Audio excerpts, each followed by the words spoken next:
राजस्थान भाजपा के प्रदेश अध्यक्ष मदन राठौड़ ने इस बजट की भूरी भूरी प्रशंसा की है। उनका कहना है कि ये 2025 का बजट आम बजट है और आम जनता को ध्यान में रख कर के ये बजट लाया गया है।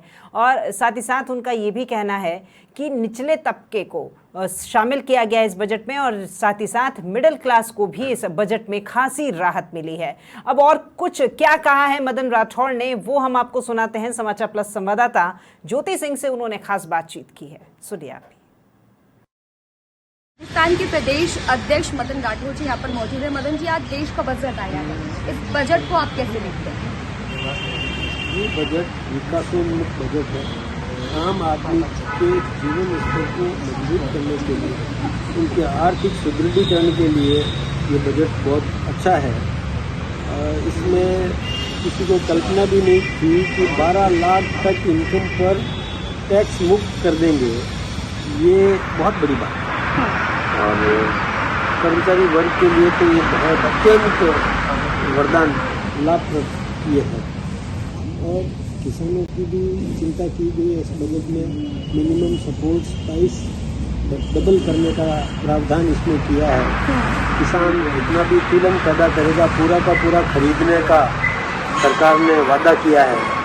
इसके अलावा भी MSME इसको भी कर्ज अधिक मिलेगा, वो मजबूत हो सकेगा। हमारा रॉ मटेरियल है वो हिंदुस्तान में उपयोग में आएगा। कुटीर उद्योग लगाने के लिए प्रोत्साहन मिलेगा। युवकों को रोजगार के लिए मुद्रा योजना में और राशि बढ़ाई गई है। यही नहीं, हर क्षेत्र के अंदर किसी भी वर्ग में, युवा हो, महिला हो। अब देखिए, विशेष बात यह है कि आदिवासी क्षेत्र के कोई भी एंटरप्रेन्योर है, उसको बहुत बड़ी राहत देने का काम किया, उसको प्रोत्साहित करने का काम किया, उसको उत्साहित करने का काम किया। वो उद्योग लगाए, उसमें सब्सिडी की घोषणा करी है, बहुत बड़ी बात। इस बजट से राजस्थान को कितना फायदा मिलेगा? राजस्थान को पूरा फायदा मिलेगा। देखिए, राजस्थान में हमारे यहाँ मिनरल्स पर्याप्त मात्रा में है। अरावली पर्वत श्रेणियों के तलहटी में बहुत बड़े मिनरल्स हैं। और पहले हम जो हमारा मिनरल, चाहे वेलस्टोनाइट हो, ग्रेनाइट हो, कैल्साइट हो या लाइम हो, ये डोलोमाइट हो, ये सब हम कच्चा निर्यात करते थे बाहर। अब चाहे डोलोमाइट हो, वेलस्टोनाइट हो, कैल्साइट हो या कोई भी हम अपने यहाँ उपयोग में लेंगे। हमारे यहाँ पर उद्योग लगेंगे। MSME को जो राहत दी है, इसमें लोन बढ़ाया है, इसमें प्रोत्साहित करने के लिए राशि दी गई है, तो उसका फ़ायदा हमें मिलेगा। मिनरल जो है वो राजस्थान में उपयोग में आएगा और जिससे हमारी संपन्नता बढ़ेगी। किसानों को और यूरिया आसानी से मिलेगा। हमने जो नहरों के सुदृढ़ीकरण के लिए हमें राशि दी गई है, उसका लाभ हमको मिलेगा, तो हमारा किसान समृद्ध होगा। यूरिया का उत्पादन, DAP का उत्पादन करने के लिए कारखाने लगाने के लिए प्रोत्साहित किया। इसमें प्रावधान किया इस बजट के अंदर कि यूरिया का उत्पादन हम बढ़ाएंगे, तो वो पूरे देश में मिलेगा।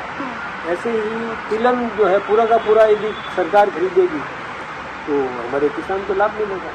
एक अंतिम सवाल आपसे लेना चाहूँगी, क्योंकि बजट भी पेश हो गया है और अब बजट के ठीक 2 से 3 दिन बाद दिल्ली विधानसभा चुनाव है और दिल्ली में कई पूर्वांचली लोग रहते हैं, अलग अलग राज्यों के लोग रहते हैं, जिन राज्यों को फायदा इस बजट से मिला है।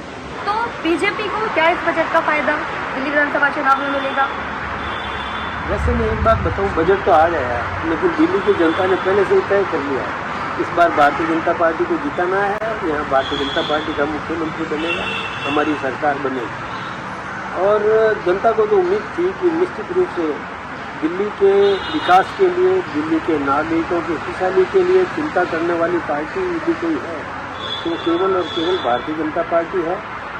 आम आदमी पार्टी ने तो केवल जनता का उनकी भावनाओं से खिलवाड़ किया। बताया ये था, उन्होंने वादा ये किया था कि हम तो आम आदमी की तरह रहेंगे, लेकिन शीश महल तैयार कर दिया और उनके मंत्री जेलों में रहे। सिसोदिया जी जेल में रहे शराब घोटाले में, खुद केजरीवाल जी जेल में बंद रहे। तो ऐसे लोगों पर जनता विश्वास नहीं करने लगी। चलिए, धन्यवाद हमसे बातचीत करने के लिए। तो ये थे मेरे साथ राजस्थान के बीजेपी प्रदेश अध्यक्ष मदन राठौड़, दिल्ली से ज्योति सिंह, समाचार। और है बाकी